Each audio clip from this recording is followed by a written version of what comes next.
This episode is brought to you by Progressive Insurance. Fiscally responsible, financial geniuses, monetary magicians.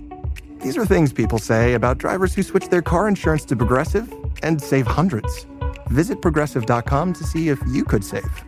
Progressive Casualty Insurance Company and Affiliates. Potential savings will vary, not available in all states or situations.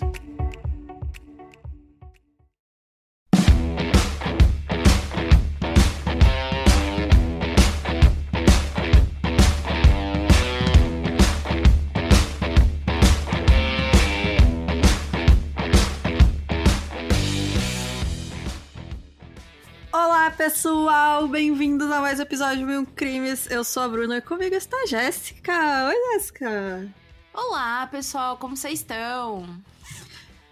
Gente, a Fabi está viajando e ela ainda está trabalhando muito. Então vocês vão ver ela no mini dessa semana. Mas logo ela tá de volta aí, gente. Só acalmar um pouco as coisas aí na vida profissional dela. É quem manda ser famosa, né, cara? Bom, só tem um recado hoje, que este caso de hoje tem relato de abuso infantil, né? Abuso sexual, abuso físico, abuso psicológico. Então fica aí o aviso pra quem tem gatilho. E bora lá, né? Porque é um episódio bem grande e a gente vai ter bastante coisa pra falar. Sim. Então, bora para o caso de hoje.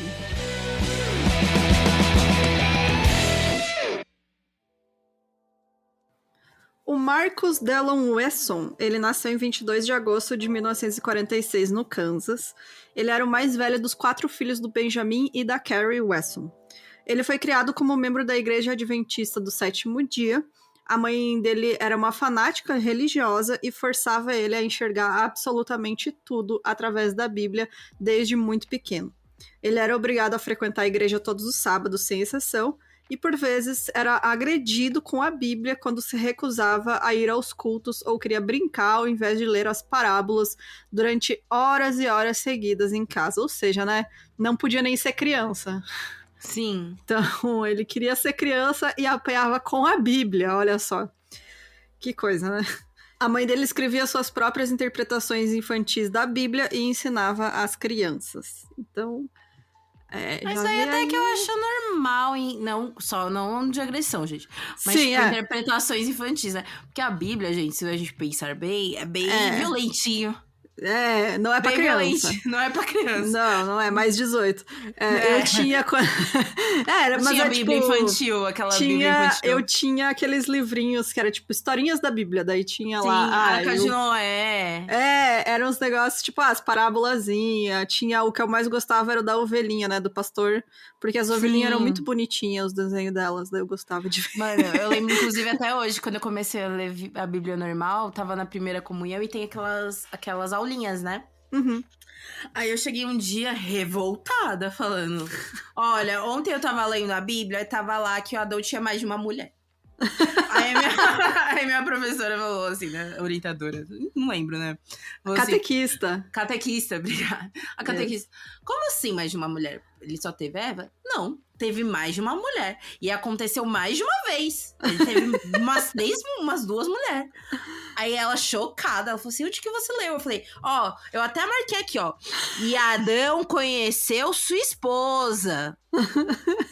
E eles tiveram Abel, Caim. Aí ela: Jéssica, conheceu outra coisa.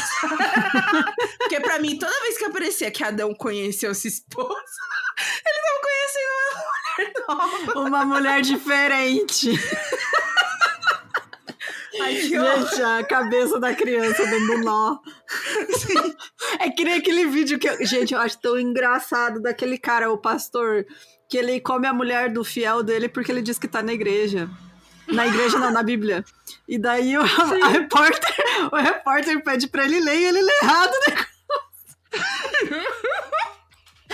Eu vou ter que achar esse vídeo pra mandar pra vocês, gente. Mas enfim, procure aí o pastor que ele tenta justificar comer a mulher do cara com a Bíblia. Tem umas interpretações muito loucas, né, gente? Mas enfim, né? O Marx, a vida dele não começou fácil. Sim. Seu pai, o pastor Benjamin Weston, também era um fanático religioso, alcoólatra e abusador de crianças. Pessoa ótima, né, galera? Olha só. Ele gastava o dinheiro da família em bebidas, deixando a família ser despejada mais de uma vez por falta de pagamento do aluguel. Marcos confessou que o pai o tocava à noite e o espancava durante o dia, tanto por conta das bebedeiras diárias, quanto para ensiná-lo as lições de Deus que o havia instruído. Né? Ou seja, tanto a mãe quanto o pai, né, falavam de uma maneira extremamente próxima sobre religião, né? Uhum. Uma vez, em uma briga de bar, Benjamin chegou com o pescoço cortado. Nesse momento, Marcos acreditou, na época, né, que não tinha problema em manter relações sexuais com membros da própria família e que cada pai, inclusive o pai dele, tinha maneiras diferentes de amar os filhos, amar entre aspas, né? Ah, que horror, né, cara? Porque uma criança abusada, né? A lógica do Marcos é uma lógica que é bem aquela coisa pra escapar, né? Uhum. Da realidade, né? É mais É, fácil o jeito você dele acreditar entender, né, cara? Porque cresceu naquele ambiente horrível. é mais o jeito fácil dele- assimilar, é menos Exato. tortuoso você assimilar que seu pai te ama de uma maneira diferente do que ele tá te abusando sexualmente. Exatamente. Conforme foi crescendo, suas brincadeiras favoritas era fingir ser um pastor que liderava seu rebanho, que costumava ser composto por outras crianças. Um mini pastorzinho. Me lembra aquele episódio do Simpsons, Pastora. sabe? A mini pastora. Aí, Nossa, ó. criança mini pastora. Tem um episódio do Simpsons que o Bart, ele vira um pastor de igreja, que é Eu muito não bom. lembro. Eu não lembro. Sim, que ele resolve fazer milagre, enfim. Ele sempre queria ser o centro das atenções, chegando a intimidar e repreender qualquer um que tentasse roubar seu lugar. Leonino, não sei. Uma vez, achou um cachorro esquelético na rua. Insistiu que estava ouvindo o coração do animal, levou-o para casa e deu banho nele, cuidando a noite toda, dando leite. Na manhã, o animal estava bem em pé. Ou seja, ele acreditou que, né, fez um milagre, né, galera? E salvou tinha o muito bichinho. disso.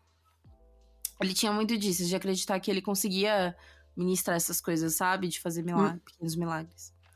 Quando tinha 10 anos, ele entrou no time de atletismo, se tornando um atleta em destaque. Ele era visto como inteligente, apesar das notas baixas. Bom, no início dos anos 60, então, quando ele tinha 14 anos de idade, a família se mudou para São Bernardino, na Califórnia. E aí, durante a adolescência, o Marcos foi um aluno mediano e ele fazia o mínimo para conseguir se formar no ensino médio.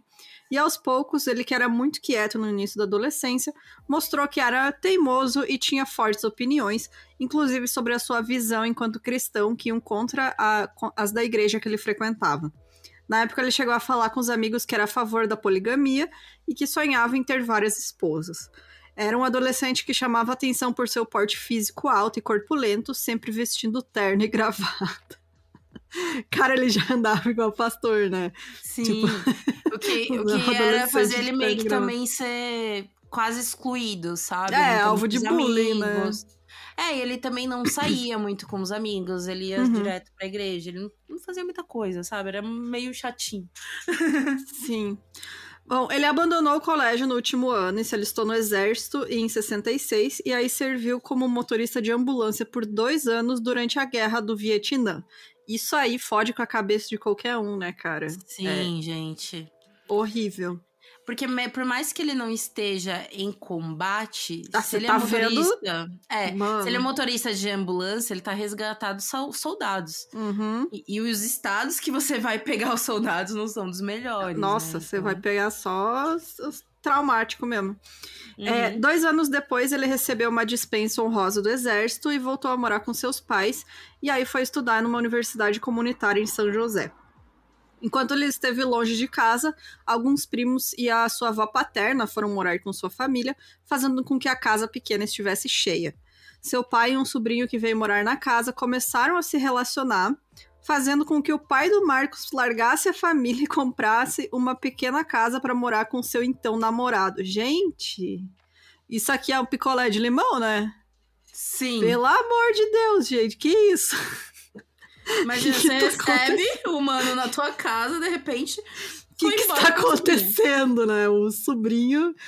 Mano, que ideia errada. A mãe do Marcos, ela cortou relações com o pai dele, né? E proibiu de citar o nome dele, ao mesmo tempo que todo mundo da região só falava sobre o que aconteceu na família com boatos maliciosos, porque realmente é uma fofoca e tanto, né? Gente, é isso, né? Anos 60 pro 70, pô.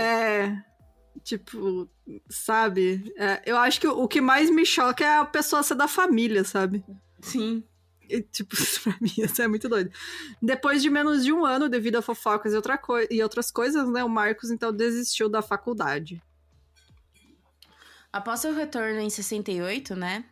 Ele começou a se relacionar secretamente com Rosemary Solório, 13 anos mais velhas, com 6 filhos e casada. Um histórico aí, né, galera? Gente, essa família tem os problemas, né, com o relacionamento, que pelo amor de Deus. Essa foi a mulher que ele começou a namorar logo depois que ele voltou. Não tem nada saudável, né, nos relacionamentos dessa Não. família. Meses depois do início do relacionamento, Rosemary se separou do marido, pegou as crianças e foi morar com Marcos. Wesson era desempregado, sobrevivendo com o dinheiro de um benefício do governo que Rosemary podia receber por conta de problemas familiares. Ele parecia feliz com o desemprego, sempre se recusando a procurar um outro emprego. Marcos roubava o que precisava, às vezes levando uma das crianças, né, filho da Rosemary, para distrair os seguranças enquanto pegava as coisas dos mercados. Nessa época, ele assumiu o controle total da família, fazendo com que todos adotassem a dieta vegetariana, que ia de acordo com suas próprias regras religiosas, né? Porque ele meio que mesclava, né? Tipo, ele não era da Assembleia do Sétimo Dia, né? Ele pegava ele fazia as a regra dele. E pegava um pouquinho de lá. O sonho dele é ser pastor, né? Então ele já inventava as coisas dele. Ele era muito seguro em falar que ele era escolhido de Deus para Rosemary, que acreditava em suas palavras. Ela e Marcos tiveram um filho juntos, em 71, quando Marcos tinha 25 anos e ela 37, chamado Adair Wesson. Depois do nascimento dessa criança, então, o Marcos e a Rosemary, eles começaram a discutir bastante, né? Ele controlava o que a família comia, assistiu na televisão e quando poderiam sair de casa. No momento, ele já falava que todas as suas vontades eram comandadas por Deus, fazendo com que Rosemary não fosse contra suas ordens por acreditar em Marcos e também ter medo de seu lado violento. Então ele era completamente manipulador e possessivo, né? Tipo, ele tem que controlar tudo, absolutamente tudo da família. 2 anos depois do nascimento de seu filho, ele se distanciou da Rosemary, e aí seus olhos se desviaram para a filha de 8 anos da Rosemary, uma criança chamada Elizabeth. E aí começou de novo um ciclo de violência, né, e abuso, porque assim como ele tinha passado pelo pai dele, né, ele fez a mesma coisa. A menina acreditou nele, né, quando ele disse que o Deus o escolheu para ser sua esposa, e ele começou a abusar sexualmente dela. Ele pediu a menina em casamento, falando que após convencê-la de que a mãe já sabia de absolutamente tudo e que ela tinha permitido. O Marcos, ele casou com a Elizabeth quando ela completou 8 anos e ele tinha 27. Isso em uma cerimônia realizada na sala de estar de sua casa. Quando a Elizabeth completou 12 anos, ele passou a estuprar ela diariamente enquanto fazia, né, aquela lavagem cerebral na cabeça dela. Afinal, é uma criança sendo abusada, né? Então ela não vai ter noção nenhuma, assim, do que ela tá passando. Sim. Quando a menina completou 15 anos de idade e engravidou, Marcos se casou legalmente com ela e declarou Rosemary que se mudaria para começar a constituir sua família não convencional, a mais amada aos olhos de Deus. E foi meio que do nada, porque Rosemary ela ficou em choque com o que estava acontecendo, mas Marcos, sendo persuasivo, ela concordou com tudo, desde que mantivessem isso em segredo do resto da família. Mas é aquilo, né? Tipo, dizem que não, mas dizem que sim, que Rosemary sabia, né? Mas o chocante pra ela foi Rosemary aparecer no meio da cozinha e falar, vou casar com ele, né? A Elizabeth. Elizabeth. Obviamente isso não se manteve por muito tempo, pois a barriga de Elizabeth cresceu e ficou visível. Seu irmão Jesse se revoltou e começou a discutir com Marcos, que com um fio de cobre bateu no garoto, que ficou com cicatrizes permanentes. Um dos membros da família de Jesse, por parte de pai, denunciou abuso para a polícia, e antes de atender a portas com os policiais que o aguardavam, Marcos resolveu fazer um acordo com Jesse, dizendo que se ele ficasse quieto sobre o abuso, ele sairia com Elizabeth e nunca mais voltaria. Na época, o Jesse até se revoltou também, né, sobre o lance da Elizabeth, obviamente, né? Mas a revolta era também sobre esses anos que eles passaram juntos, né? Dele tratando mal a mãe, dele tratando mal a eles, né? Enfim. Então ele concordou, mas depois que a polícia foi embora, o Marcos exigiu a van, que era o único bem da família. Isso causou mais revolta no garoto, que partiu para cima de Marcos. Ele segurou uma chave de fenda na garganta de seu padrasto, jurando que, se ele o atacasse de novo, ele o esfaquearia. Marcos recuou e saiu com Elizabeth, mudando para a casa de sua mãe. A mãe do Marcos, a gente.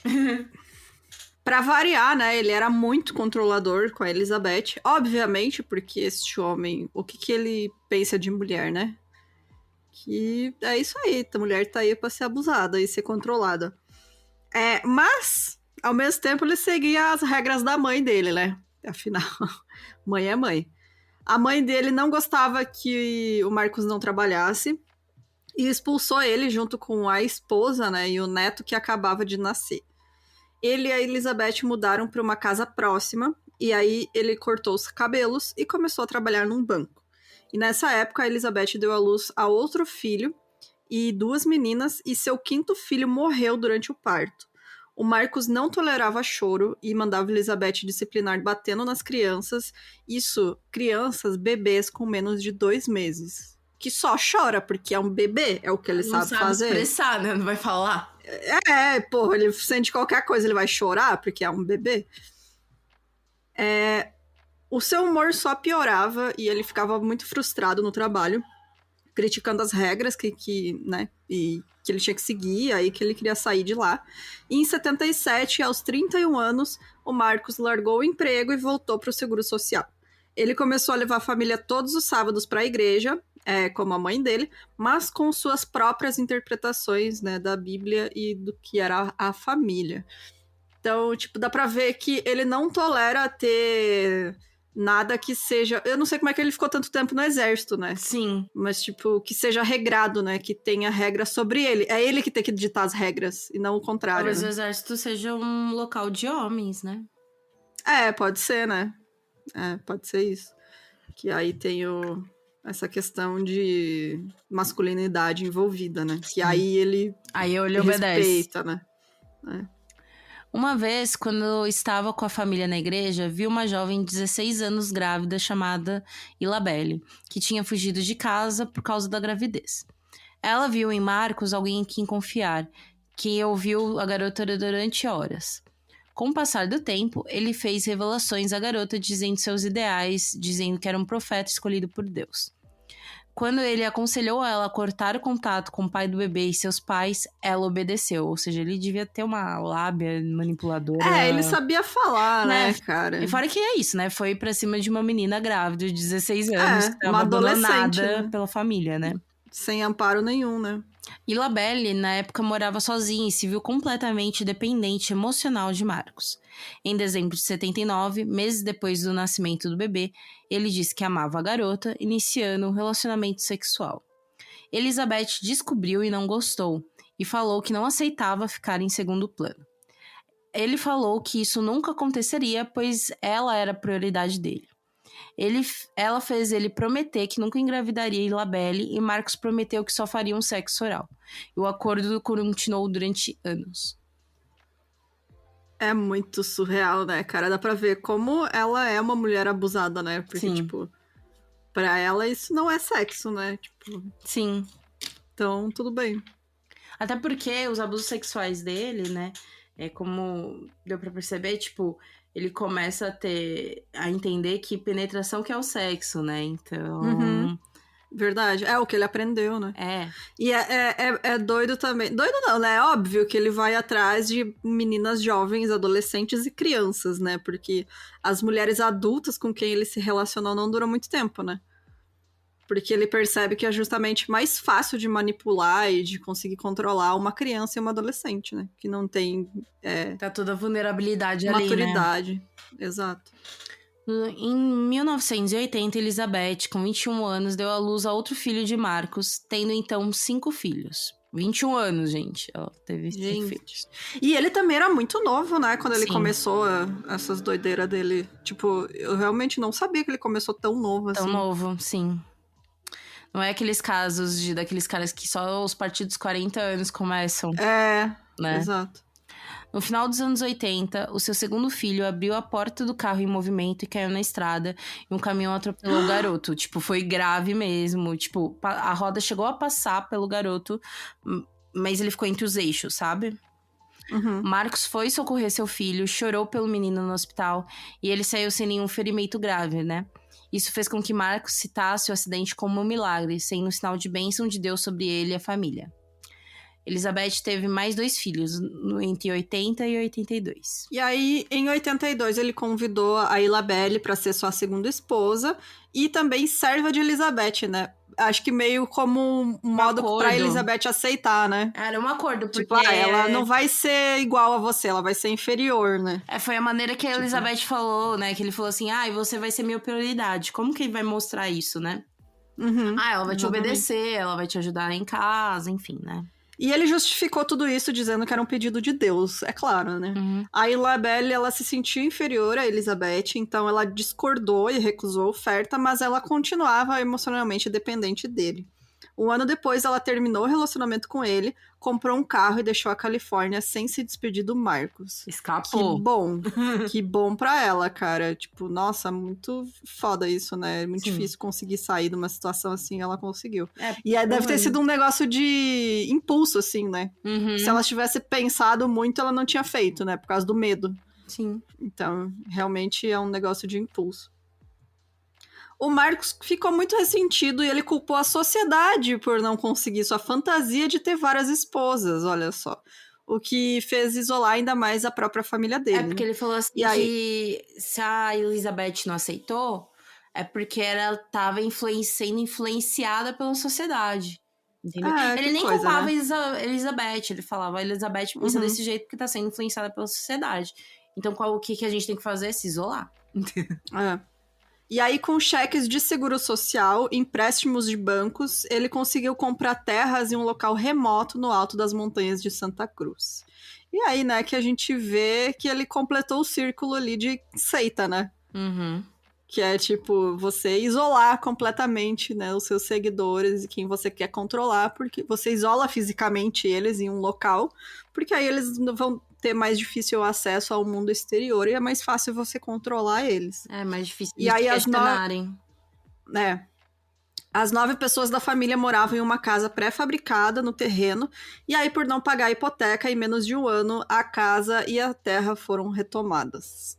A família resolveu, então, morar em Fresno, onde estava parte dos irmãos da Elizabeth.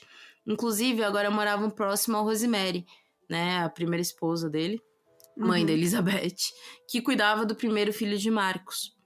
Os irmãos ficaram felizes em se reconectar, e os irmãos que foram impactados com a violência de Marcos já moravam em outro lugar, ou seja, sobrou mais os irmãos que não tiveram tanto contato com Marcos. Sim, os filhos da Rosemary, né, do primeiro casamento. Ela tinha 6 filhos. Então convenceram a deixar Elizabeth e Marco morarem no andar de baixo do duplex. Nenhum dos adultos da casa tinha emprego, então repassaram os cheques de seguro social a Marcos para pagar a ele por cuidar da educação das crianças em casa. Ah, meu Deus. A irmã mais velha de Elizabeth deixou seus 7 filhos para que ela cuidasse, pois seria incapaz de fazer isso por causa do seu vício em drogas. Então eles eram cuidados junto com os filhos de Marcos. As crianças da família Wesson eram vistas como robôs, pois eram muito quietas e educadas, mas não agiam como crianças. Tipo, a vizinhança falava que eles não brincavam, não olhavam, enfim, né? Muito robotizados. Elizabeth teve mais 2 filhos, quando Marcos tinha 40 anos, tendo então 9 filhos. Cara, o Marcos tinha 40 anos, ele era novo ainda, sabe? Era muito novo. Sua sobrinha, Sofina, com 12 anos, sofreu dos abusos de Marcos, dizendo a ela que ele fez isso com todas as suas filhas. Ou seja, a sobrinha também já estava entrando nessa. Em 87, ele decidiu mudar sua família para o deserto, pois acreditava que o meio urbano estava corrompendo as crianças, né? Aquele mesmo ciclo. Manipulação. Ele planejava comprar um barco para viajar com seus filhos pelo mundo. No mesmo ano, ele se mudou para Santa Cruz com seus filhos e seus sobrinhos. Eles deixaram Fresno, né, ele e a Elizabeth, com mais 16 crianças. Meu Deus, cara. E isso é o mais assustador, né? O quanto a criança tem contato com ele. Porque são famílias vulneráveis, né, velho? Tipo, que eles não têm realmente a quem recorrer, então... Eram os 9 deles, Ai, né? cara. Mais os 6 que eram da irmã dela. E a irmã dela também era religiosa. Era isso. Tanto a Rosemary quanto a família da Rosemary também era cristã do 7º dia, né? Uhum. Então, pra ele convencer era muito fácil, sabe? Que ele falava que ele tava seguindo os dogmas. E aí, como ela sabia da doença dela, né? Que é esse vício. Sim. Ela falou, não, vamos deixar com ele, né? Já que ele tá ensinando as crianças em casa, já que elas estão sendo educadas, né? Enfim. É muito foda. E aí o Marcos, ele então comprou uma casa flutuante no Porto de Santa Cruz, usando esses cheques de seguro social em sigilo, porque usar esses cheques para comprar um barco violava o seguro. Então ele convenceu um amigo da igreja a comprar no nome dele, e aí o barco era desconfortável por ser pequeno, fazendo com que a família dormisse em turnos, porque não tinha espaço para todo mundo dormir. O barco cabia, na real, 4 pessoas. Então, meu tava Deus, com cara. 16 crianças e 2 adultos. Aí ele mudou os filhos para um ônibus escolar abandonado, que ficava estacionado próximo ao porto, e as crianças passavam o tempo todo arrumando o ônibus com peças que elas achavam, fazendo ele se tornar um trailer improvisado. E aí o Marcos... E, tipo, não tinha banheiro, não tinha chuveiro. Não tinha mínimo, né, nada. de conforto. É uma situação horrível. O Marcos, ele deixou os dreads dele, que ele tinha, né, crescerem muito, e ele era visto como com uma capa marrom velha e carregava um cajado. Era tipo um velho da rua, né? Um negócio... É aquela figura do velho do saco. Essa capa, parece um mano com cajado e o... Quem que anda com cajado e uma capa, maluco? Tá doido? E aí, ele rondava o bairro falando sobre Deus e era ignorado pelas pessoas. E era realmente aquela figura, né? Do maluco na rua que fica falando de Deus e todo mundo, lá o maluco. O serviço de proteção à criança foi chamado algumas vezes, mas devido ao caráter nômade da família, nunca teve grandes consequências. E aquela coisa, né? Crianças negras, né? Então... Isso que eu ia falar. Eu acho ninguém se importa. Eu acho se fosse, eram né? crianças negras e latinas, ou seja, todas racializadas. Imagina um bando de criança vivendo dentro de um ônibus abandonado e ninguém fala absolutamente nada. Aquele movimento do se fossem crianças brancas, será que deixariam tranquilo? Fosse um loirinho. Não ia passar nenhum dia lá, né, nesse ônibus. As crianças brancas iam ser resgatadas. Então é muito estranho. Até hoje, tipo, vendo assim, todo o material que eu li sobre... Eu até pesquisei sobre esse lance do seguro social, né, e tudo mais, do serviço de proteção à criança, porque a justificativa deles eles não tinham um endereço fixo, então por isso era muito complicado investigar este caso. Ou seja, se é umas crianças que não tem endereço fixo, é aí que você tem que investigar o caso. Né? Porque elas não têm uma condição de vida que seja estável, né? Tipo, elas estão em perigo constante. E não é nenhuma e nem 2 crianças. São 12 crianças. Sendo que eles não eram nem pais de 6 daquelas crianças, sabe? Enfim. Sim, exato. As regras restritivas nem sempre eram obedecidas por Marcos.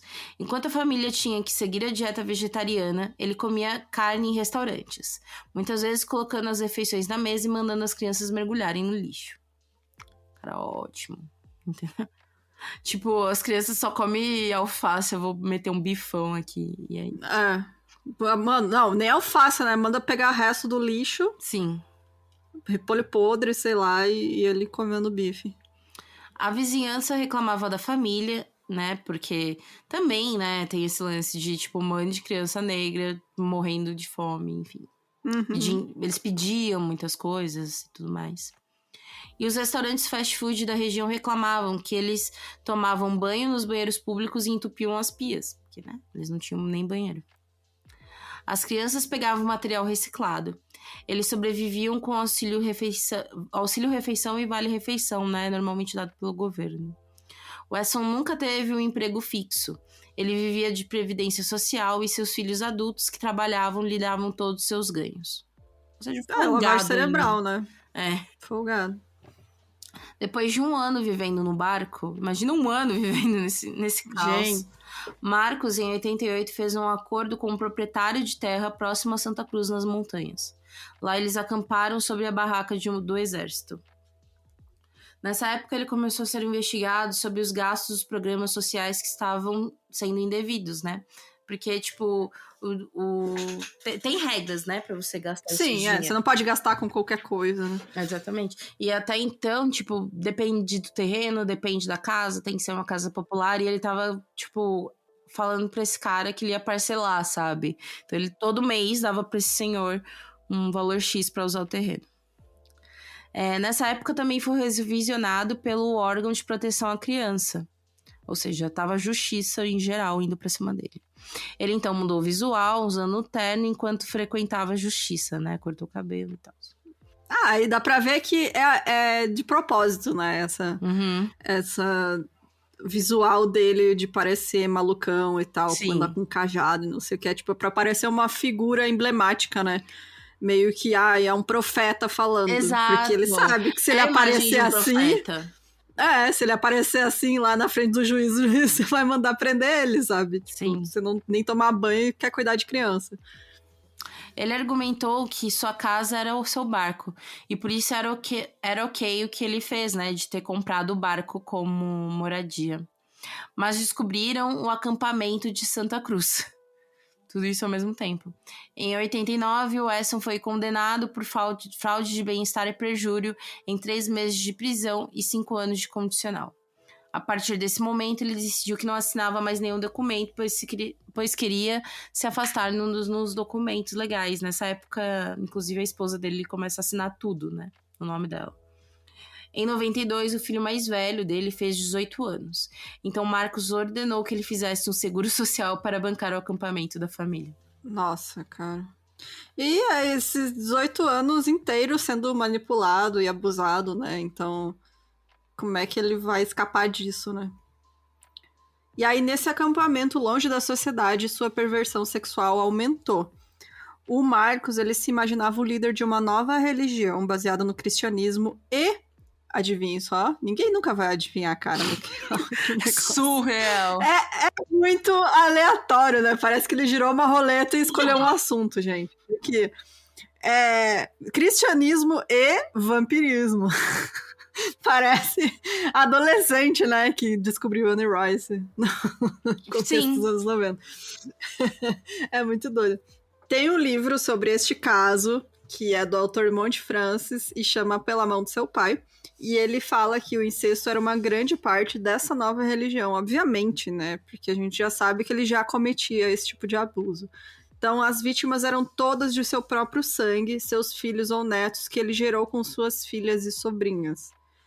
Então, ele abusava das filhas, e aí essas crianças que nasciam dos abusos também eram abusadas. Ele basicamente garantiu ali que ele ia ter um estoque de pessoas para abusar, né? Uhum. E encobriu tudo isso com essa religião doida dele. Abre aspas. Incesto produz a semente da perfeição de si mesmo. Fecha aspas. Isso quem falou foi o Marcos em In the Light of the Light for the Dark, que é um tomo que ele descreveu sua nova fé e sua convicção de que ele e seus filhos eram vampiros. E aí ele ensinava as crianças em casa e ensinava elas a partir de sua própria Bíblia manuscrita que focava em Jesus sendo vampiro. Ai, cara, sério, tipo, a gente quer rir, mas tudo que ele fez foi tão horrível. É cru. Mano, é isso. Ele pegou, tipo... Ele é muito cruel, né, cara? É, tudo pra manipular sobre isso. E, tipo, que nem, por exemplo, ele justifica todos os crimes dele, né? É que o incesto se produz semente da perfeição de si mesmo. Ou seja, ele quer que a família dele seja perfeita. Então, é um Sim. sacrifício que todos têm que fazer, sabe? Enfim. É muito absurdo, é surreal, né, cara? E aí ele supôs que ambos mantinham vínculo com a vida eterna, né? Jesus, o vampiro. Ele escreveu em sua própria Bíblia caseira que beber sangue era a chave para a imortalidade, e por isso Jesus tinha permitido seus apóstolos a beberem seu sangue. Ele cada vez mais criticava a igreja por não falar da segunda vinda de Jesus e se auto-intitular o último profeta de Deus. Marcos era escolhido como um segundo deus, sendo o último de uma linhagem de vampiros que eram destinados a levar a família ao paraíso quando Jesus voltasse para a Terra. O mundo queimaria e os incrédulos iriam para o inferno. Ele já tinha toda a historinha pronta ali, né? Uhum. Então é só ir pincelando e adaptando e tal para conseguir manipular a família inteira dele. Sim. E aquele lance, família completamente isolada, criancinhas muito novas. E você tem que lembrar que, tipo, só tem mais um adulto ali, que é uma mulher que foi abusada desde os 8 anos de idade por ele. Sim. Então é muito louco, cara. Ele garantiu mesmo que essas pessoas não conseguissem ter um contato com pessoas... Uma coisa que a galera fica muito questionando, né, de fora. assim, vários textos eu vi a galera. Mas tinha do lado uma mulher que tinha já, né, enfim, um desfecho perto dos 40 anos e deixava tudo aquilo acontecer. Gente, ela vinha sendo abusada desde os 8 anos. Ou seja, toda a manipulação, tudo que ele poderia fazer com ela, ele fez. Ela vivia no mundo que ele oferecia. Ele que construiu, né, toda a visão de mundo dela. Como é que ela vai achar alguma coisa diferente, né, e ver que é errado? Uma visão completamente deturpada, né, enfim. Havia 16 filhos no clã. A escola não estava na agenda de nenhum deles. Wesson cuidou de sua educação, dizendo às crianças que o colégio público, polícia e instituições serviam ao diabo e que por isso deveriam ficar em casa, porque eles queriam impedir que ele levasse seus filhos ao paraíso. Ou seja, tipo... Também, esse isolamento total fazia com que, né, por exemplo, a proteção à criança, né, que já era falha, nem fizesse questão de ir atrás, né? Nem saber o que tava rolando. São crianças invisíveis, né, mano? O Wesson era abusivo com sua esposa e filhos. Ele impediu que Elizabeth participasse da educação das crianças. Ele disse para as crianças que ele era Deus e fez com que se referissem a ele como mestre ou milord. Ele ensinou as crianças a se prepararem para o Armagedon e disse que as meninas estavam destinadas a se tornarem suas futuras esposas. Ou seja, tipo, coloca um mundo vai acabar, então vocês têm que ajudar. Né? Amar, né, entre aspas, as lições de Wesson sobre técnica sexual. Era uma grande parte do currículo das meninas. O currículo escolar de Wesson envolvia ensinar o sexo oral às meninas de 8 ou 9 anos e atos entre elas diante dele. Quando ele iniciava com os abusos, falava para as meninas que ele fazia isso para que elas fossem mulheres melhores para seus futuros maridos. Ele dizia evitar penetração com as meninas menores de 16 anos. Ele fazia as meninas se sentirem impotentes à medida que cresciam. Suas responsabilidades domésticas incluíam lavar os dreads de Wesson e coçar suas axilas e cabeça. Gente, pelo amor, cara. Bom... Essas meninas, elas não tinham permissão pra falar com seus irmãos, né, do sexo masculino, ou com sua mãe. Então, ele isolava... Cara, elas já eram isoladas socialmente, né? Elas e ele eram isolava a elas... fonte de tudo. Eles não viam música, eles não faziam nada. Então, eles eram a única fonte de entretenimento, a única fonte de informação. E além disso, ele isolava elas dentro da própria família. Tipo, não deixava elas conversar com os irmãos, com a mãe.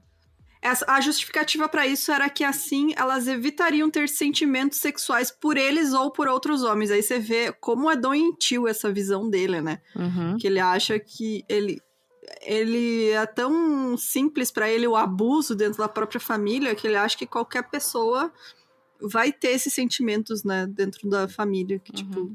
Aquela que é mente um negócio perturbada normal. que acha que todos podem fazer o mesmo que ele. Exatamente. E aí, como resultado disso, os filhos dele, né, eles sabiam muito pouco sobre esses acontecimentos distorcidos do pai e suas irmãs. As mulheres eram obrigadas a usar lenços na cabeça e saias longas. O Marcos, ele era fascinado pelo David Koresh, que, como você sabe, a gente fez um episódio, quem não escutou, é o episódio 137, que era líder de uma seita dos Davidianos, né, em Waco. E ele também, o Koresh teve diversas mulheres e filhos de relações incestuosas. E aí, quando a polícia fez o cerco, né, o complexo dele, em 93, o Marcos falou o seguinte: este homem é como eu, ele está criando os filhos para o Senhor. E ele chamou a família inteira para assistir, né, esse cerco ao vivo, dizendo que aquele homem era bom e que queria ter uma filha numerosa como David tinha, e que era uma pena a Elizabeth ter passado da idade de ter filhos. Na época, então, ela tinha 33 anos, mas não dava à luz a 7, porque, né, a mulher passou a vida inteira parindo, né, o corpo uma hora fala chega. Sim. Então, ela já não conseguia ter filhos, né, por algum problema ali de saúde. E é muito louco isso, porque ele fez todo mundo assistir. A gente sabe, né, essa história do Koresh, a pataquada que foi da polícia, mas como terminou, né? O negócio pegando fogo. Então, tipo, qual a mensagem que você passa pra sua família que tá assistindo aquilo ali? Se você não seguir, ó... olha aí, olha o que o mundo de fora faz com a gente, se a gente tentar, né? Se vocês tentarem pedir ajuda, se vocês tentarem sair, vão botar fogo em tudo, vão matar todo mundo, sabe? Então, é muito assustador, cara. Ele reuniu todas as meninas da casa em um quarto, né? Depois que aconteceu isso tudo. E ele disse às meninas que homens como o David tinham famílias numerosas porque queriam levar o máximo de bebês para o céu. E já que Elizabeth não poderia ter mais filhos, elas deveriam ser suas substitutas. Isso que ele concluiu depois de ver. Nossa, gente. Elas concordaram a ajudar Marcos em sua missão. Muitas sem entender que realmente estavam concordando, até porque muitas tinham 8 anos de idade. Sim. Marcos contou seus planos a Elizabeth e disse que todas as meninas tinham concordado. Ela perguntou depois às meninas e elas confirmaram. Após longas conversas, Elizabeth concordou, mas disse que as meninas deveriam ter ao menos 18 anos. Ele disse que concordaria com 17 anos e meio, então foi concordado que ele iria esperar alguns anos. Lembrando, né, gente, a Elizabeth, desde os 8 anos, sofrendo na mão desse cara, então... não é surpresa, né, ela fazer esse acordo com ele. E o acordo dela tipo... foi, tipo, não fica com as crianças, sabe? É isso. E aí, em 95, ele tornou o acampamento habitável com uma lona do exército e beliche para todos. E ele, né, casou, entre muitas aspas, com suas filhas Kiane e Sebrena, em cerimônias domésticas, dando alianças e as fazendo jurar sobre a Bíblia seu casamento. E logo começou a ter bebê com elas. As sobrinhas Ruby Ortiz e Sofina Solório também tiveram seus filhos, que eram aquelas crianças, né, que tinham sido acolhidas, né? Enfim. As meninas não tiveram atendimento médico durante a gravidez e nas certidões o pai ficou como desconhecido porque o Marcos orientou, porque ele não era burro, né, gente? Ele sabia. Quando ele começou a ter filhos com as filhas, a Elizabeth protestou, né? Ela tentou sair daquela situação. E o Marcos, que pesava cerca de 130 quilos, a sufocou até ela desmaiar. Então, em outro momento que a Elizabeth ameaçou ir embora, ele esfaqueou ela no peito e até hoje ela carrega uma cicatriz desse ataque. Então, lembrando, né, que a gente até não cita tanto, porque é meio óbvio, né, que além do abuso sexual, tem abusos físicos, né? Ele é um cara gigante. Então, tipo, não dá pra esquecer isso, né? Que todo mundo ali ainda tá apanhando dele, né? Tipo, não Sim. é pouca coisa, não.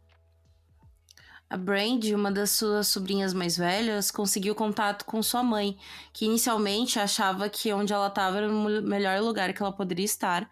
Afinal, ainda estava usando drogas, né? Então ela preferia que a filha estivesse lá do que com ela, que era usuária.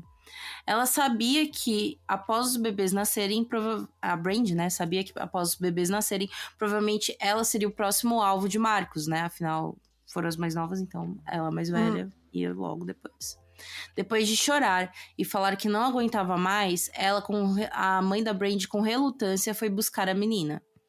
Marcos falava que a culpa era dela porque a Brandy deveria estar com ciúmes das outras meninas, pois ela queria um bebê e ela não tinha ele não tinha dado um filho para ela. Ou seja, ele ainda falou que a Brandy estava com ciúmes, não era porque estava sofrendo abuso, né? Dias depois, a mãe da Brandy falou que elas estavam juntas e Marcos decidiu não buscar a menina. O Marcos disse que a sua conduta era consistente com a Bíblia e que Jesus era um mulherengo. Fonte, vozes da minha cabeça, né? Exatamente. Nada... Nossa, cara, esse é o suprassumo do vozes da minha cabeça mesmo. A família estudava a Bíblia 3 vezes ao dia, com Wesson interpretando passagens para o grupo. Entre seus favoritos estavam aqueles que tratavam de poligamia, né? Claro. É o Velho Testamento, né? Tem bastante Velho Testamento. disso. Sendo que no Novo não pode ter, entendeu? Então, tipo, né? Só o que me interessa. É essa lógica de Jesus, né? Que ele veio pra mudar, trazer o Novo Testamento. Tipo, sim, né? Mas isso não interessa. Eu vou ficar vou ficar citando Jesus, citando. Mas nada do que ele falou que não faz sentido pra mim, vou seguir. Exatamente. Durante o estudo, ele era diferente do homem agressivo que sempre demonstrou ser, sendo paciente com as crianças e suas perguntas. Os meninos ficavam chocados, pois eles eram o que mais apanhavam de Marcos. Tipo, toda hora apanhando, e chegava a hora de estudos da Bíblia, ele era muito carinhoso, ele conversava, fazia brincadeira, dava risada, tirava dúvida. As crianças poderiam falar naquele momento, ou seja, era a maneira que ele tinha também de manipular, né? Sim, porque aí ele tá mostrando que a religião é uma coisa boa, né? Então por que eles vão questionar se é uma coisa boa, se ele tá tratando todos bem ao falar da religião? Então é muito de caso pensado já, né? Tipo, ele sabe o que ele tá fazendo.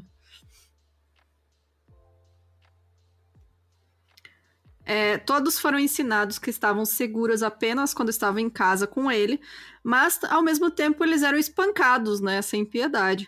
Esses espancamentos com galhos de árvores ou cabos puxados, né, da parede, tipo pedaço de madeira, duravam mais se a criança se mexesse ou fizesse algum barulho.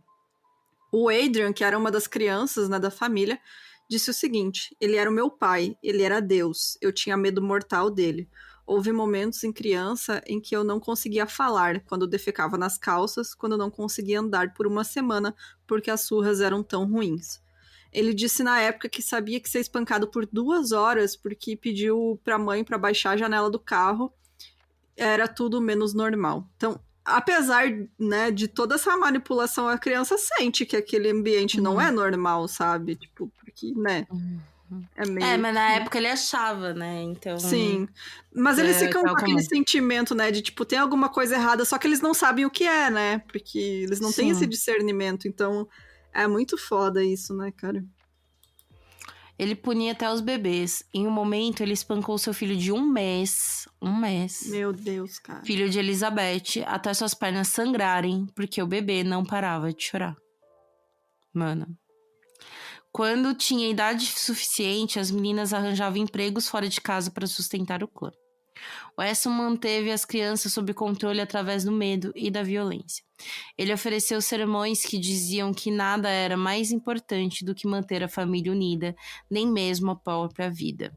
A polícia, ele pregava, era o diabo disfarçado e o suicídio era uma maneira aceitável de escapar deles. Ou seja, né, já começa...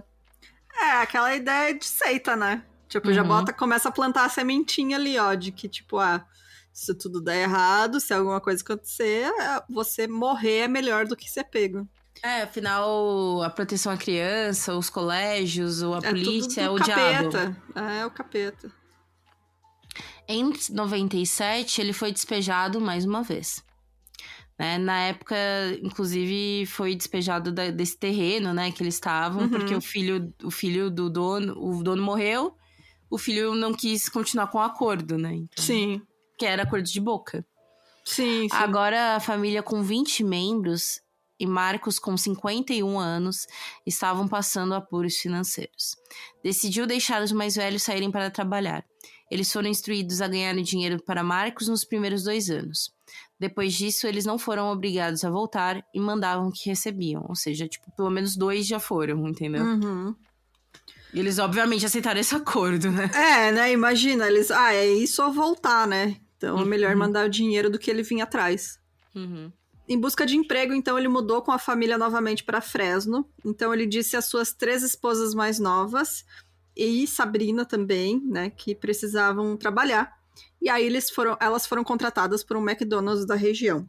Elas eram levadas pelo Marcos todas as manhãs e ele recolhia seus contra-cheques. Ruby e Kiane se tornaram gerentes em poucos meses. Com o dinheiro, ele fez sua primeira grande compra, que... Gente... Mano, esse caso... Sério, gente, não faz sentido mais gente não conhecer esse caso, porque é extra, é demais, assim, é muita coisa, Sim, sabe? pra mim é tão abismal quanto do próprio David Koresh. Um pouquinho mais, porque... Eu acho que é mais. Porque o do David Koresh, e é um lance que a gente tava discutindo off, né? O David Koresh tá falando de uma galera branca e tal, né? Então ele fez a casa dele. Esse daí é um caso que, velho, tipo... E assim, a polícia já tava atrás do David, o FBI tava atrás do David, uma galera tava atrás do David. Esse cara passou mais de 30 anos fazendo barbaridades com um monte de crianças e ninguém ia atrás. Ninguém queria saber. Entendeu? Isso que é o surreal desse caso, sabe? Porque, obviamente, é algo que a gente já tocou, né? Tá falando de crianças negras, entendeu? Exatamente. A gente tá completamente abandonadas pela sociedade, né? Pelas autoridades, por todo mundo. Então, é surreal. Gente, então, por que eu estou desse jeito? Porque com esse dinheiro, que compra que ele fez essencial pra casa dele? 9 caixões. Ele comprou 9 caixões antigos por $400 cada. E aí, ele contou, né, pra quem vendeu pra ele, que a família planejava usar os caixões para fazer móveis, mas, né, eles, na verdade, eram parte de sua obsessão pelos mortos e mortos-vivos. Ele deu o nome de vampiros aos seus filhos, incluindo seu filho de 1 ano com sua filha Kiane. Ele o chamou o menino de Geva, que era uma combinação de Jesus e vampiro. Ai, meu Deus, cara. Ele se referia a si mesmo como Jevan Marc Suspire. Por insistência da Elizabeth, as crianças, ao invés de dormir em cima dos caixões, dentro dos caixões, né, dormiam em cima deles. Porque ela falou, tipo, calma lá, né? Calma lá. A Elizabeth, coitada, conseguiu fazer uma contestação na vida dela, né? Tipo, não deixa as crianças, não precisa dormir dentro, dorme ela deu uma cima. desculpa ainda, que tem muita criança que fica espirrando e tal, isso é melhor, sabe? Nossa, pra ver se cara, ele mudava de ideia. Surreal, mano, isso aqui é surreal, velho. O Marcos, ele castigava, né, as meninas que não evitavam falar com homens durante o trabalho, agredindo suas esposas com mais frequência, né, que é complicado, porque elas estavam trabalhando no McDonald's. Sim, né? Ruby, que tinha 20 anos, já não acreditava mais em Marcos. No final de 97, ela planejava fugir, sabendo que teria de deixar sua filha. Saiu mais cedo do trabalho e dormiu na casa de uma colega, do trabalho mesmo. A Elizabeth a encontrou e falou para Ruby conversar com Marcos dentro da van, o que ela negou. Mas devido aos apelos, aceitou. E ele a levou para casa em silêncio.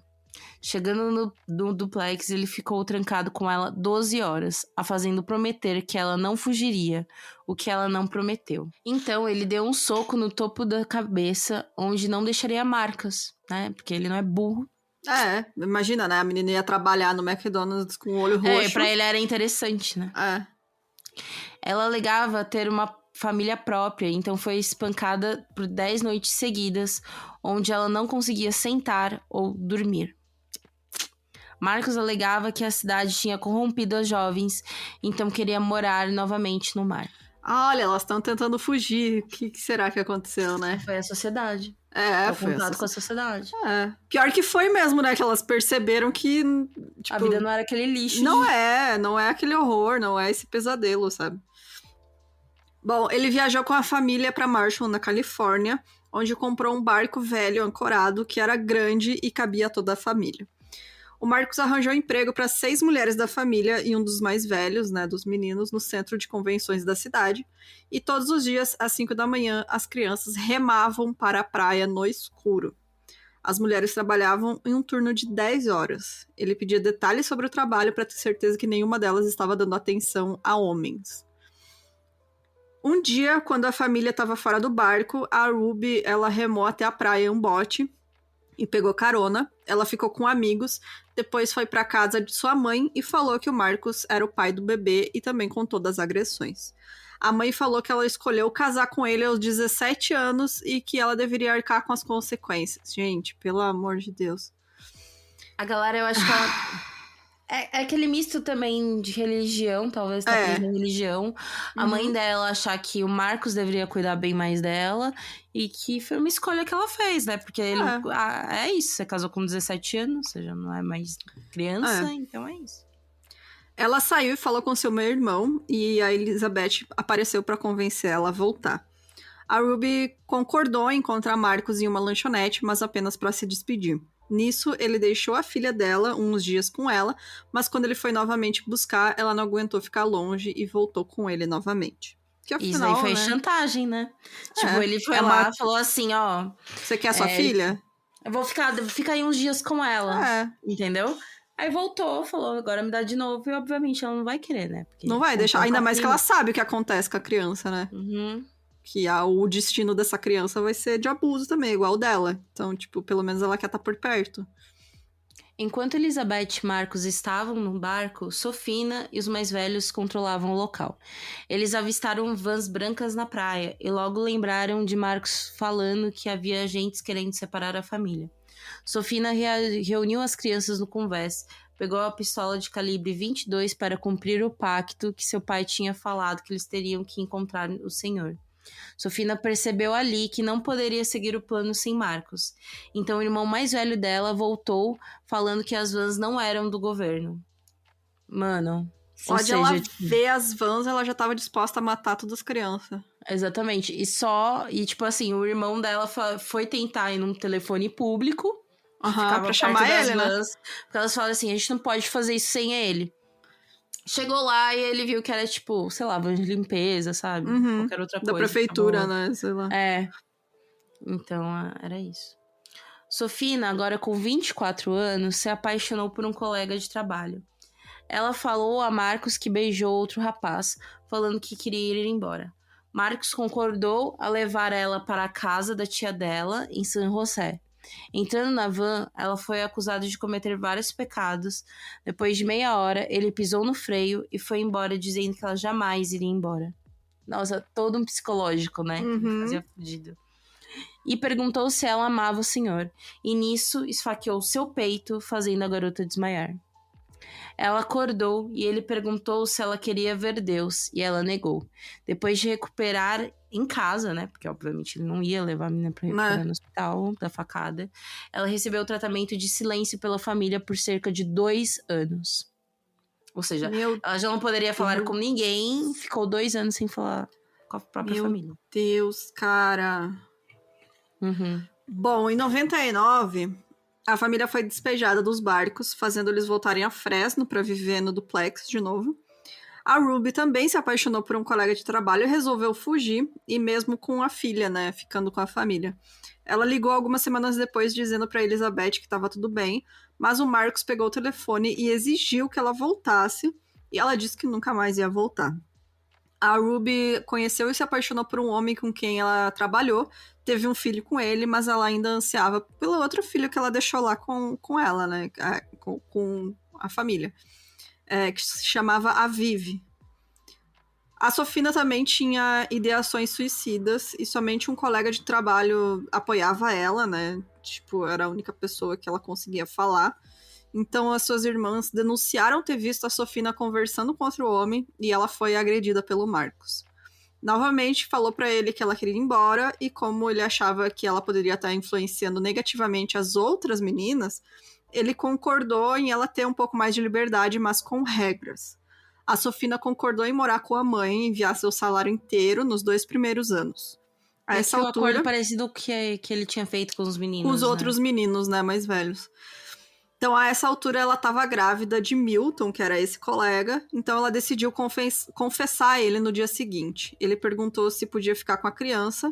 Ela negou, né? E aí, ela saiu, né? Deixou a família e deixou também com ele o filho dela, o Jonathan, de 5 anos. Então, essas mulheres, elas viam que, tipo, elas iam conseguir sair, mas infelizmente não iam conseguir levar as crianças, né? Então... Sim. E aquele lance, elas estavam vivendo ali de maneira super escrota há anos, então elas falaram, ou vai morrer, nós dois vai morrer, né? Eu, sei lá. Agora, ele tinha 2 esposas, né? Elizabeth e Kiane, que também era sua filha. Ele, então, substituiu as outras 2 que saíram por Roxanne, sua sobrinha de 20 anos, e Sabrina, sua filha de 23 anos. Mano... Elas 2 tiveram filhos dele, fazendo com que a família tivesse de novo 20 pessoas. Cerca do final de 2003, a família finalmente se mudou para um prédio construído para uso comercial. E era frequentemente frio, né? Lá em Fresno. Eles nunca ficavam numa casa a casa, né? Uhum. Os moradores... nenhum dos moradores tinha ideia de que tinham 7 crianças pequenas que moravam. Por conta das crianças sempre estarem em casa, né? Elas não saíam, né? É tipo aquela história doida lá do casal que tinha, tipo, 12 filhos presos no porão, né? Sim. E as pessoas não sabiam porque eles nunca saíam de casa. Tipo, ninguém via, né? Antes de 12 de março de 2004, Wesson havia declarado sua intenção de transferir suas filhas e seus filhos para o estado de Washington, onde os pais de Wesson moravam. A família já tinha recebido ordem de despejo, pois o prédio não era destinado à moradia. Elizabeth contou sobre a mudança, mas sem saber o destino para Sofina, que entrou em contato com Ruby. Com a ajuda de seus primos e tios, elas planejaram recuperar as crianças. Se ele recusasse a devolver os pequenos, os homens iam distrair Marcos enquanto elas recuperavam seus filhos, né? Porque elas ficaram com medo, porque, tipo... Beleza, pro outro lado do país, né? Não, na verdade não, pra cima, né? O estado de Washington é em cima ali. Mas ela ficar longe. Né? Então era aquilo, né? Elas não estavam com as crianças, mas pelo menos estavam perto, né? Uhum. Então, em 12 de março, as sobrinhas Sofina Solório e Ruby Ortiz, que tinham fugido, voltaram com a intenção de levar seus filhos com elas. Algumas pessoas, como Elizabeth e os rapazes, estavam fora de casa. E aí a Sofina entrou na casa, tentou pegar seu filho, mas foi impedida pelas esposas de Marcos. O Marcos recebeu as demandas das mães com calma, enquanto as mulheres de sua casa reagiram com raiva, dizendo Judas, Judas e curve-se ao seu mestre. Completamente lobotomizadas, né, cara? Sim. 100% a bublé das ideias por causa dele. As 2, então, pediram ajuda à polícia. A polícia foi chamada na casa da Golden State Freeway, em Fresno, para interromper um distúrbio doméstico, uma ligação em pânico de uma mulher que disse que seu filho estava sendo mantido em cativeiro. Ela alegava que as 2 crianças renunciaram aos direitos de mães quando foram embora e deixaram... Ele. Isso, ele. O Marcos, ele alegava que as 2 renunciaram aos seus direitos de mãe quando foram embora e deixaram as crianças, mas elas tinham em suas mãos os registros de nascimento das crianças, onde só mostravam seus nomes e não o dele. Então, ele não deixou ninguém entrar em casa sem mandado. O Marcos disse à polícia para esperar na porta e desapareceu na casa. Imagina. Você fica o tempo inteiro, né? Imagina se fosse branco, né? Tipo... Uhum. Isso aqui porque nunca é ia isso, acontecer, né? cara. E também a polícia fala... Preto, bando de barraqueiro, entendeu? É isso. Você tem um monte de filho, por que você quer recuperar isso aqui? É nesse nível. Marcos calmamente ordenou que alguns de seus filhos mais velhos reunissem os mais novos nos quartos dos fundos. Isso a polícia lá fora. A Elizabeth, ela chegou em casa, onde a polícia estava tratando a situação como disputa diária de custódia e entrou, né? Só que ela foi pelo quarto dos fundos. Estava estranhamente quieto e suas mãos tremiam quando ela abriu a porta do quarto dos fundos. A sala estava mal iluminada, mas ela viu Marcos ajoelhado com o braço em volta de sua filha de 17 anos. É a Lizzie, né? Que também tinha um nome igual da Elizabeth. Elizabeth, vendo a cena, correu. Ou seja, ela chegou a ver a filha morta, assim, né? Quando Marcos voltou para a porta de entrada, suas roupas estavam ensanguentadas. A polícia de Fresno testemunhou que não ouviu os tiros sendo disparados logo depois. Embora outras testemunhas presentes, a vizinhança, no caso, testemunharam que ouviram sim os disparos naquele momento. Né? Na sequência, a polícia descobriu os corpos nos fundos da casa, meio aos caixões. Ou seja, não foi 1 ou 2 tiros, sabe? Tinha muita criança. Sim. E tipo, Então. eles... tô nem aí, né? Foda-se, ninguém se importa. Os corpos, então, estavam empilhados em um quarto e levou horas para descobrir exatamente quantos eram, já que eles estavam enrolados em roupas ensanguentadas. A contagem final foi de 9, todos com menos de 25 anos, os 3 mais jovens com menos de 2 anos. Todos foram atingidos no olho com uma pistola calibre 22, que foi encontrada na pilha perto da mão da vítima mais velha. Eles ainda estavam quentes quando a polícia entrou na sala. E aí você me diz que a polícia na porta da casa não vai ouvir 9 tiros. Você jura? Sim. Você jura, né? Cada vítima foi fatalmente baleada no olho. Os outros filhos do Marcos, que não estavam presentes na casa, sobreviveram ao incidente. Ele ficou tranquilo quando foi levado algemado para ser acusado de 9 acusações de assassinato. As vítimas foram a Sabrina, de 25 anos, a Elizabeth, a Lizzie, de 17, Ilabelle, de 8, Jonathan e Aviv, de 7, Ethan, de 4, Marshall, Sedona e Geva, todos com menos de 2 anos. Sabrina e Lizzie eram as filhas do Marcos e da Elizabeth, e todas as outras crianças eram os filhos dele com suas filhas e sobrinhas. Então, todos de incesto, né? E abuso. Vários dos filhos sobreviventes de Wesson saíram em sua defesa, dizendo aos repórteres que Wesson era um pai maravilhoso, que amava seus filhos e poderia nunca tê-los machucado. Óbvio, né, gente? Manipulação.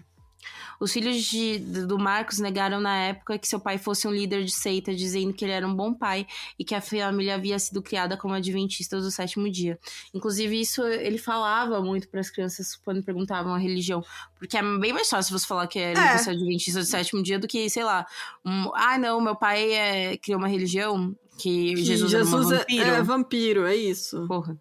E ele que sabia, é um bando né? só incesto e, sabe, não tem como.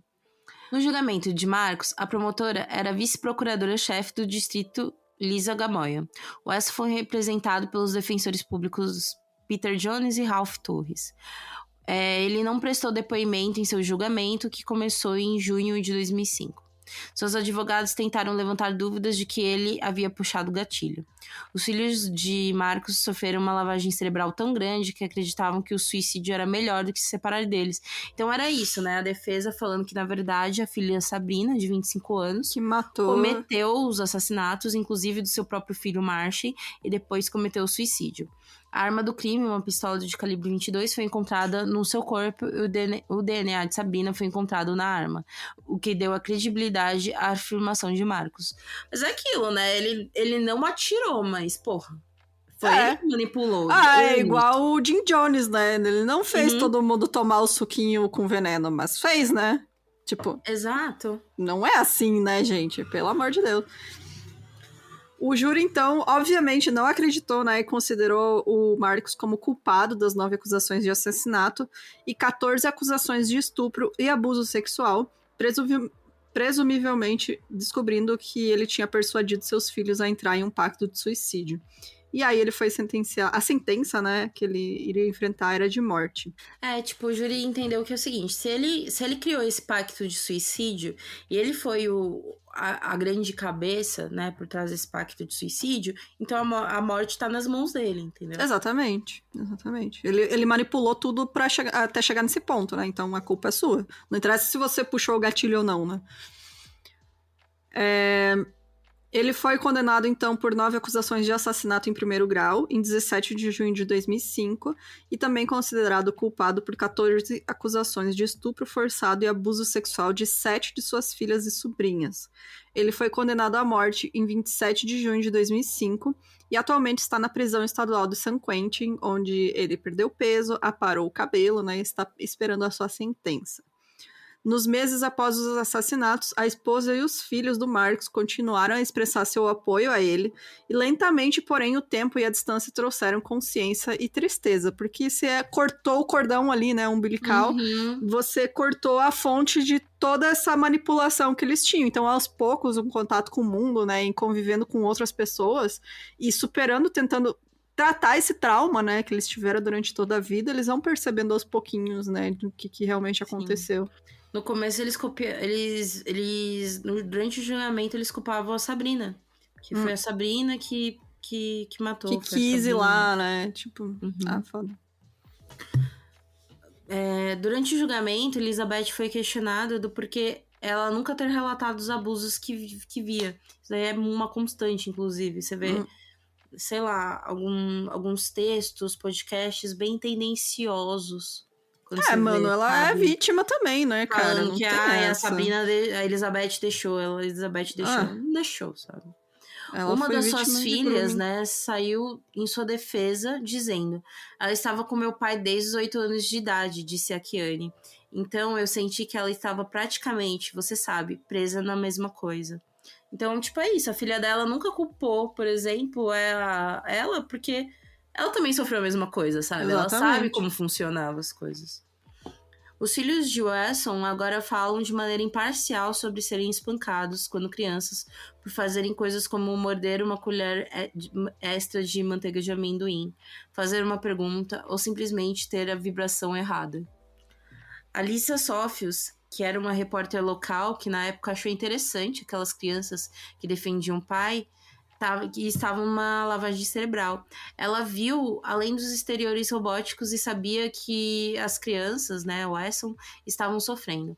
Ela também sabia que Elizabeth, Gypsy e Kiane nunca foram à escola e não tinham dinheiro. Então ela os convidou para dividir seu apartamento. Hoje, Sófios trabalha na mesma estação de TV de Fresno e ainda é colega de quarto de Gypsy Wesson. Gente, que incrível essa mulher. Essa história é muito louca, que essa repórter é isso. Ela falou assim, tava todo mundo falando, nossa, que engraçado e bizarro.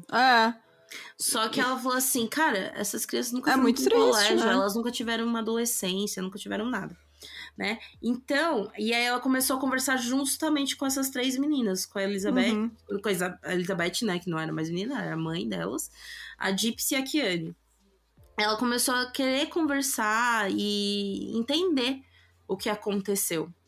Sim. Né? E aí ela falou assim que os amigos dela falavam, olha, você tá ultrapassando a questão jornalística, mas né? é justamente... Assim, que ela fala, no final eu fiz totalmente ao contrário com a ética jornalística, mas eu fiz de acordo com o que eu sentia, entendeu? Ela foi literalmente a única pessoa, sabe, que parou e percebeu o que elas estavam passando, sabe? E a única pessoa que estendeu a mão ali pra elas, porque, né? Sim, bem isso. Os filhos sobreviventes do Marcos lutaram para seguir em frente com suas vidas, narradas em parte no livro Where Hope Begins, que a própria Alicia Sófios escreveu sobre o caso. Em 2011, o legal é que a capa são, tipo, no começo, né? Quando ela começou a escrever o livro, era a capa, ele, né, o Marcos, né, falando sobre a história, aí depois que ela teve o contato e tudo mais, a capa são todos os filhos bem, sabe? Sim, porque eles são as vítimas, os sobreviventes, né? Tem que contar a história deles, né? A Gypsy, em 2011, né, aos 27 anos, tornou-se a primeira membro da família a obter um diploma universitário. E tanto a Kiane quanto a Gypsy têm suas próprias filhas, e a filhinha da Gypsy é nomeada em homenagem a Alicia.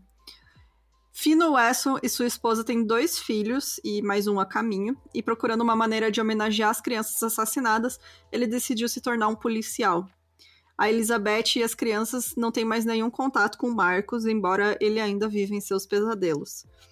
Quero que meus filhos tenham esperança, disse a Elizabeth, que tem 50 anos, e finalmente conseguiu os papéis para pedir o divórcio. Eu não quero que eles sejam conhecidos como, esse é o filho do Marcus, esse é o filho do assassino de bebês. Quero que meus filhos saibam que podem ter sucesso e não serem julgados pelo que o Marcus fez. Cara, que pelo menos uma coisa boa, né? Que é mostrar como essas crianças, que eram crianças, né? Então, conseguiram seguir com a vida, uma coisa que é incrível, né? Porque Sim. uma situação horrível dessas, pelo amor de Deus. Você vê principalmente essas crianças que viveram dentro de seitas, né? Teriam uma vida muito disfuncional, né? Depois. Muitas acabam se viciando, né? Alguma coisa.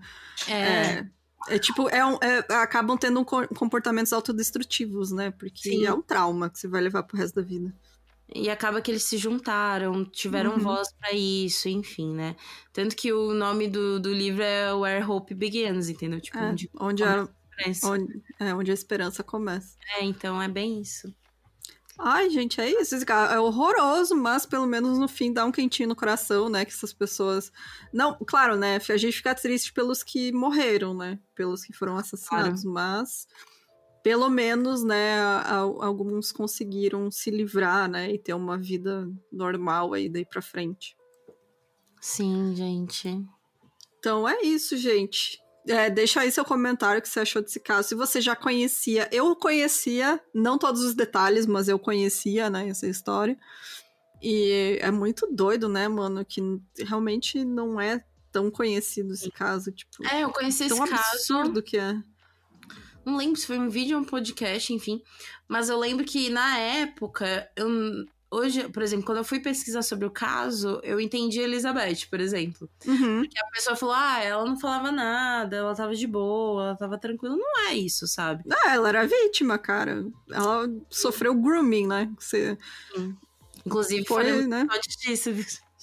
Oi? Famoso. Inclusive, faremos episódios sobre isso com famosos. Tá aí o Woody Allen, né, nessa vida. Allen, nossa. Bora pros comentários, então, do último episódio, que tem vários comentários bem bacanas. Estou doida para ler.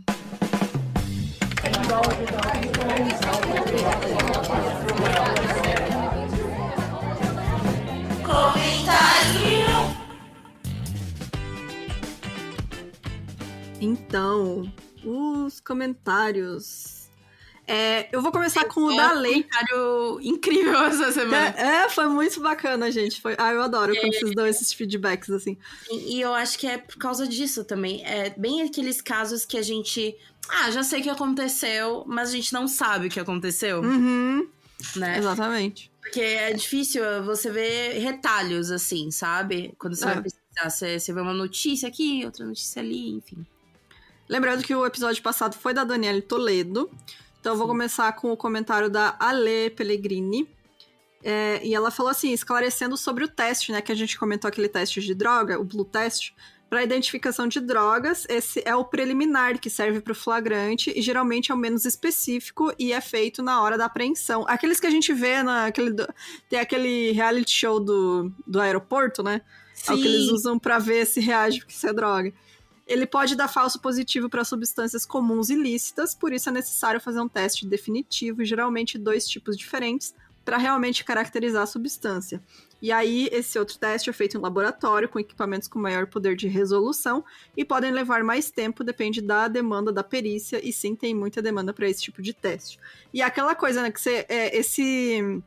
como ele pode dar falso positivo, é aquela coisa de você ver o contexto, né? Que nem, tipo, a gente vê o pessoal no aeroporto, você tá com um tijolo, né, de uma substância branca aqui no meio da sua mala. O que vai ser, né, gente? Será, né, galera? O que será que é, né? Mas já no caso da Daniele, né, foi feito justamente porque, né, eles queriam incriminar ela com alguma coisa, né? E aí mandar a mulher direto pra cadeia, né, pra prisão, sem ter, né, esse segundo teste aí para confirmar o que era a substância, aí realmente foi um modo de calar ela, né? É muito doido. É uma maneira muito escrota. A Carol Barreto falou que finalmente alguém falando sobre esse caso. Vou escutar agorinha. Mas de início já falo, poucas pessoas da cidade lembram ou sabem desse caso. Sou de Taubaté. E na época eu tinha entre 9 e 10 anos e me lembro das matérias passando na TV. Foi algo que me marcou muito. Ou seja, bem aquele caso de tipo... a gente sabe quando é acusação, mas não sabe quando a pessoa é inocentada, né? Uhum. O hospital da escola, HMUT, é o único pronto-socorro ginecológico para o público da cidade. Um pronto-socorro ginecológico onde boa parte dos médicos são estudantes, onde a privacidade não existe. Essa é a pior história do hospital, mas é a única. Trabalhei no SUS por um ano, justamente no local que prestava cuidado às gestantes de alto risco, além de algumas outras coisas, mas todas ligadas à ginecologia. Uma coisa que sempre me questionei foi, por que as gestantes de Taubaté tinham pânico em parir na cidade? Sempre corriam para a cidade do lado, principalmente Pindamonhangaba. Hoje em dia, isso só não acontece porque Pinda dificultou o atendimento nesses casos e porque realmente o HMUT vem melhorando. Tanto que hoje em dia, as mamães conseguem marcar visita na maternidade antes do parto para conhecer como acontece em outros hospitais. E sobre o HMUT, os estudantes de medicina que trabalham lá fazem faculdade na Unital, Universidade de Taubaté, uma autarquia que funciona como faculdade particular. Sério, nem parece da prefeitura. Falo isso porque sou aluna, kkk. E que cobram mais de 6 mil numa mensalidade de medicina. Os mediciners somos queridos e protegidos da faculdade e da cidade, porque sem eles a Unital quebra. Agora eu vou escutar o caso, pois estou ansiosa. Muito bom, cara. É o comentário de quem tá lá vendo tudo isso, né, cara? Uhum. Tipo, E que bom que o tá mudando, hospital né? Finalmente. tá mudando. Exatamente. É muito complicado, né, cara? Porque é o que a gente isso, falou. cidade menor, estudantes de medicina, que nem ela falou, paga 6 mil a mensalidade, né? Com 6 mil, tipo... O que é 6 mil reais, gente? Por mês, pelo amor de Deus. Pelo amor de Deus, aí mais 90% da população brasileira não ganha isso por mês, né? Uhum. Deixa eu ver. Comentário, deixa eu ver. Da Mandy Rocker. Ela falou assim: eu lembro desse caso e não fazia ideia da inocência dela, justamente por nunca ter ouvido falar em nenhum dos veículos de mídia que transmitiram a notícia da assassina da mamadeira. Nossa, cara, eu tô muito emputecida, não sei nem o que comentar. Só precisava vir aqui falar o quão putaça eu tô e que vocês são demais meninas. Né, gente? A gente comentou que todos esses veículos aí, né, que fizeram aí as manchetes revoltados, falando da mulher, chamando de monstro e não sei o que, assassina. Ficou comprovado que ela era inocente e aí ninguém deu bola, né? Uhum. E o retrato da nossa mídia também, né? Sim. Outros muitos comentários sobre a questão do nome dele, né? A gente não sabe, eu, pelo menos quando eu pesquisei, eu não achei, né, o nome dele. Mas aquela coisa, porque como ele não foi nem indiciado, né? Tipo, o estupro não foi nem, sabe, gente, não foi nem investigado. Tipo, foi... Ok, teve o negócio do legista, né, dizendo que sim, teve, mas esse cara, ele nunca foi formalmente processado por isso, né, ou acusado. Então, tipo, a gente não sei nem se a gente pode falar o nome dele. Sim. Porque, né, a gente pode ser processada. A Nívia Oliveira falou que só conhecia o nome do caso, não sabia de toda a história. Precisamos ressaltar a coragem dessa mulher. Fiquei totalmente chocada com este caso. E é um bagulho assim, que essa mulher até hoje, ela tá procurando ser ouvida, né? Por isso que tem ela, enfim. Que até vou procurar depois, assim. E, enfim, ela tenta ser ouvida ainda. Porque é isso. Ela continua sendo manchada. Pra quem, por exemplo... Ela ainda é vítima, né, cara? Quem viu o da Atena, ela continua sendo um monstro da Madeira. Porque nunca teve retaliação, nunca teve um pedido de desculpas, nunca teve um meia-culpa, né, por parte geral, né? A mídia no geral, na imprensa. Então... É isso, é mais um caso que a gente já viu, né? De como outros casos como a gente já viu aqui, né? E por isso que eu citei o Escola Base de novo, né? Porque é um caso de maneira mais extrema, né? Do que rolou. Mas é isso, a pessoa até sair de ser vítima, ela vai ficar eternamente marcada, né? Mas é isso, gente. Muito, muito obrigada pelos comentários. Comentem, continuem pela galera que comentando. me defende quando eu falo do Corinthians. Sim. E outra coisa, eu quero ler uns e-mails que a gente recebeu, que eu achei muito legal, que tem gente mandando e-mail agora. Falando de comentário. O primeiro é do Alex Leco Oliveira. Olha, meu parente aí, Alex, eu sou Oliveira também. O Alex, ele mandou o seguinte: sou motorista de aplicativo e, ao contrário da maioria, eu adorei de cara o podcast de vocês. Escuto vocês há 2 meses. Numa propaganda do Spotify aleatória, eu resolvi escutar. De cara eu amei, me divirto muito com vocês. A risada da Bruna é a melhor. Estou maratonando os casos no fone de ouvido da minha lida diária. Vocês são minha companhia do trampo. E o tempo passa e nem percebo. Acho que sou um viciado já no podcast. Não escutei todos os casos, sei que é foda casos brasileiros por uma série de coisas que vocês já explicaram, enfim. Gostaria de indicar o caso do Maníaco do Parque. Beijo pra vocês. Beijo, Alex! Beijo, é muito legal, gente, receber comentário assim de vocês. E, Alex... o Maníaco do Parque foi o primeiro episódio que a Fabi participou do podcast. Então é o 4º episódio do podcast. Não recomendo muito ver. Isso que eu ia falar. A Bruna recomendando o episódio? Não vou recomendar.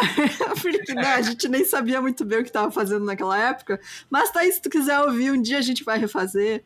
Mas enfim, né? E o outro comentário é da Daiane. A Daiane mandou hoje e ela disse assim: olá meninas, estou acompanhando o podcast de vocês tem uns 3 meses sem parar todo dia. Conheci o podcast pelo episódio do Bebê Diabo. E chuto... Justamente, o episódio mais caótico. E chuto que não teria episódio melhor pra conhecer vocês. Realmente, né, cara, aquilo ali é o suco do Mil e um Crimes, né, mano? É só caos, dedo no cu e gritaria. Foi amor à primeira ouvida. Me sinto uma roda de amigas. Adoro vocês e continuem assim. Muito obrigada, Daiane! Obrigada, Daiane! Logo vem aí mais um episódio de Creepypasta e, sei lá, essas doideiras pra vocês. Mandem aí porque vocês, se vocês encontraram alguma Creepypasta engraçada, alguma coisa assim, manda pra gente. Ou se vocês acham que alguma de nós vai ficar com medo, manda no e-mail, tá? Lembrando que Bruna tem medo de aliens. Eu tenho medo de ET, E a Fabi tem medo de qualquer coisa. A Jéssica tem medo de fantasma, né? Assombração. Então aí, gente. Ó, você quer botar medo em todo mundo, arruma um alien fantasma aí. A história de ET fantasma. Não, eu vou perguntando pra Bruna porque gostamos nós duas de Jordan Peele, né? Adoro. E o filme dele provavelmente agora vai ser sobre alienígenas, gente. Eu queria tanto que a Bruna estivesse em São Paulo pra ver o cagaço. Eu já tô me preparando psicologicamente, porque eu sei que vai ser semanas sem dormir. Depois de ver essa porra aí. Mas vou assistir, vou. Mas, né, vou me arrepender? Vou também. Mas vou assistir. E é isso, gente. Muito obrigada. Mandem aí e-mails com sugestões também, com comentários, com indicações no mileumcrimes@gmail.com. E lembrando, gente, que a gente ainda precisa muito do apoio de vocês para continuar crescendo com o podcast. Por favor. A gente vai voltar agora com o grupo do Telegram para apoiadores, que estava meio abandonado, mas a gente vai tentar voltar e ficar mais ativo por lá para conversar com vocês, para vocês terem esse incentivo aí para apoiar a gente também. E entra lá no site mileumcrimes.com.br, que daí tem todos os jeitos que você pode nos apoiar. E é isso, gente. Muito obrigada. É isso, galera. Obrigada. Beijos. Até semana que vem. Tchau, tchau. Beijo, pessoal.